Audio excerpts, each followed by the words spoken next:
I'm in beautiful Bethpage, Tennessee at Rockbridge Trees with David Hughes to get a growing guide to pecans from seedling to harvest. So let's talk about how they get started. This is what we say that we're eating.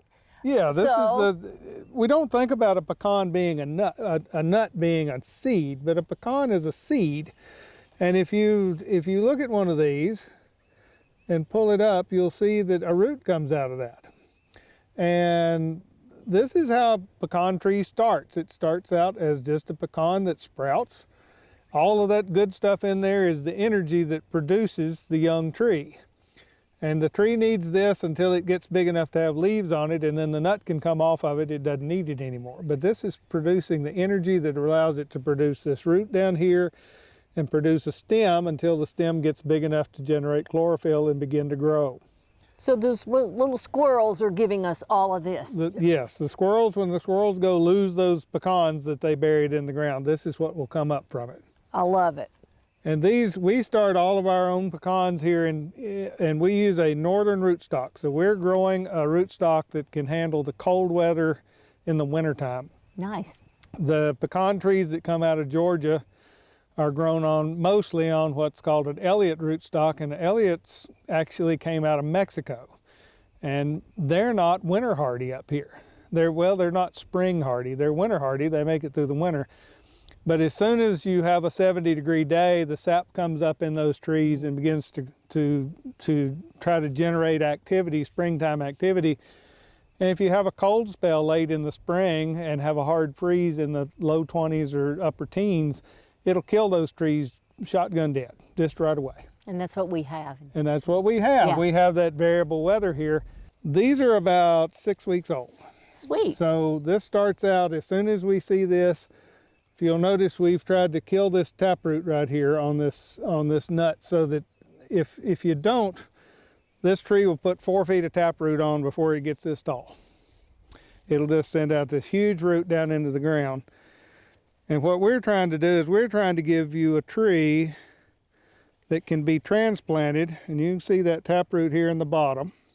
Mm-hmm. But you also see a lot of little feeder roots in here. See all these little bitty roots? This is what makes this tree survivable. Otherwise, it would just make this, it would put all its energy into that root right there. Well, after this has grown for about 2 years, then we can come in and graft a known variety onto one of these. These are pecan trees. There's nothing wrong with the trees you get from the state nursery, but they're just like these. They are pecan trees. They are not varieties. They're just a tree. And you don't know what kind of pecan they're going to make. They may make little bitty ones. They may make great big ones. They may have a thick shell. They may have a thin shell. You just don't know exactly the qualities that you're going to have. But by grafting a known variety onto a rootstock, we know exactly what this is. And this is a Kanza grafted onto a Giles rootstock. And so you did this, and this stays on here for how long? Well, I'll cut this off. This is about ready to be cut off right here. Okay, so it's established itself. This is healed on there, and this is ready to go. Now let's talk about now's where the complicated part of the sex life of a pecan tree comes in. Oh, okay. Pecan trees have male and female flowers. This is the female flower up here on the top. That little tiny thing, each one of those is a pecan. Aww. So there are female flowers up here and there are male flowers here. But these flowers are going to be able to be pollinated before the pollen generates down here. Okay, so what do we do? This is a type 2. This one has female flowers ready and then pollen second. A type 1 will have pollen ready and then the female flowers ready.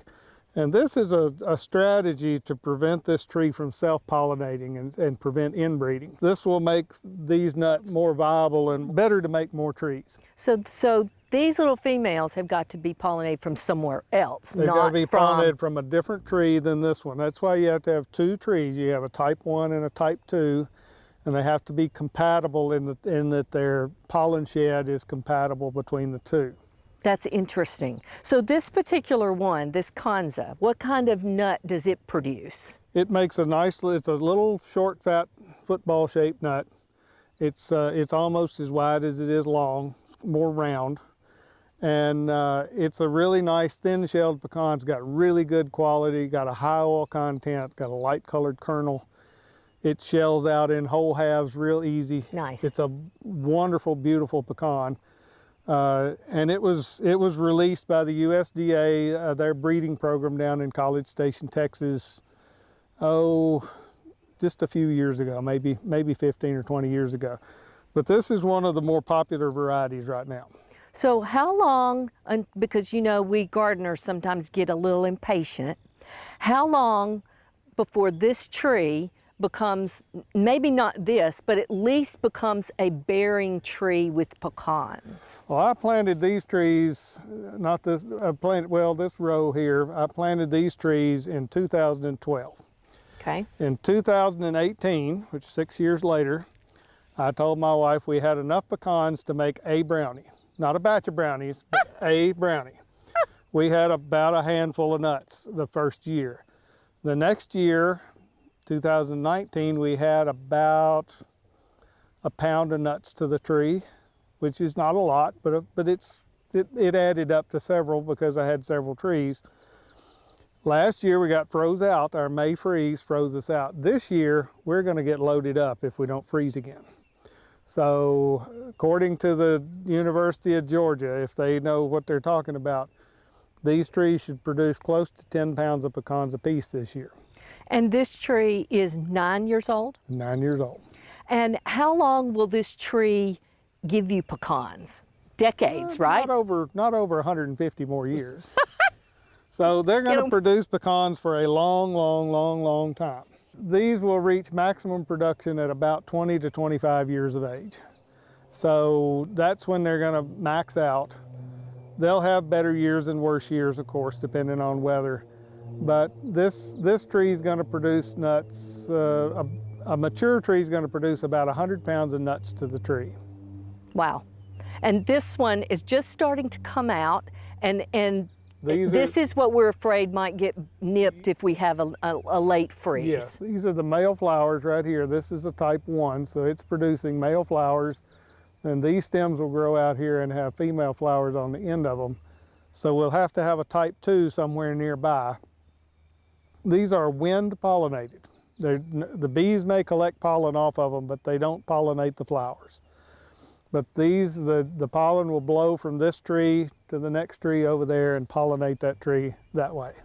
That's quite interesting. And one of the things I like about pecans is the shape of the tree. Have you done anything to this tree to encourage this shape, or is this its own doing? I do a little bit. I do some cosmetic shaping. I prune branches that grow into the tree. Right. So that it's not crowded in the tree. So sunlight can get in. If you look at it, it's mostly an open. Try to maintain a central leader. If you don't maintain a central leader, you'll wind up with weak crotch angles, just like an apple tree or a peach tree. Yeah. Right. So it's the same sort of basic principle.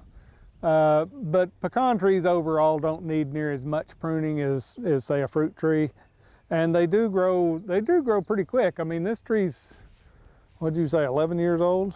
9 years old? 9 years old. 9 years old, 9 so years yeah, old. it's nice. That's a pretty good sized tree in 9 years. And as you know, if you've never had a fresh pecan, you've never had a good pecan. This is true.